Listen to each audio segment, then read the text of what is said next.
This is question number 15 जो कि class 9th NCERT chapter force and laws of motion से लिया गया है। इस क्वेश्चन में बोला गया कि an object of mass 1 kg traveling with a straight line with a velocity of 10 meter per second collide and sticks with a stationary wooden block of mass 5 kg।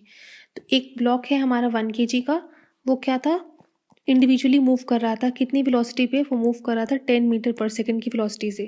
ठीक है, फिर हमें बोला गया है कि वो क्या करता है, sticks to a wooden block of mass 5 kg। तो 1 kg वाला ब्लॉक अब 5 kg वाले ब्लॉक के साथ जाके स्टिक हो जाता है। अब ये पूरा सिस्टम हमारा क्या कर रहा है, इकट्ठे मूव कर रहा है।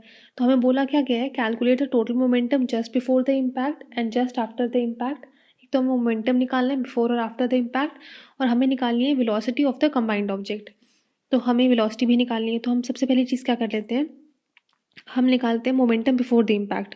तो p बिफोर इम्पैक्ट क्या होगा, अब बिफोर इम्पैक्ट तो सिर्फ हमारे पास एक ही बॉडी है, तो p before impact is equal to m into V. ये v इनिशियल है जो इम्पैक्ट के पहले वाली है। ठीक है, तो इसमें कितना आ जाएगा, 10 इंटू 1, क्योंकि इसी बॉडी के ऊपर डिपेंड करेगा सब कुछ। तो ये हो गया 10 kg पर मीटर पर सेकेंड। ये तो हो गया हमारा फर्स्ट केस के लिए। ठीक है, बिफोर इम्पैक्ट। अब हमें क्या करना है, हमें निकालना है आफ्टर इम्पैक्ट। अब आफ्टर इम्पैक्ट जब हमें निकालना है तो मोमेंटम आफ्टर इम्पैक्ट देख लेते हैं। अब आफ्टर इम्पैक्ट में तो दोनों बॉडीज जुड़ गई।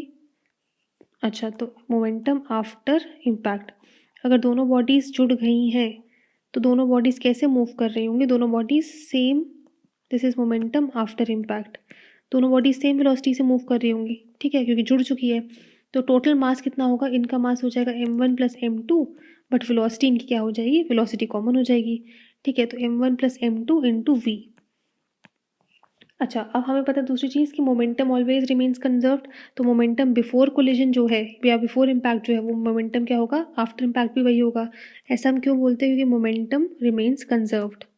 तो मोमेंटम रिमेन्स कंजर्व्ड, तो अगर मोमेंटम कंजर्व्ड रहता है तो बिफोर और आफ्टर वाला तो बराबर होगा, तो ये वैल्यूज़ बराबर होंगी। तो यहाँ पे आ जाएगा m1 प्लस m2 का वैल्यू आ गया 6, और यहाँ पे कितना आ गया v, जो हमें कैलकुलेट करनी है वेलोसिटी।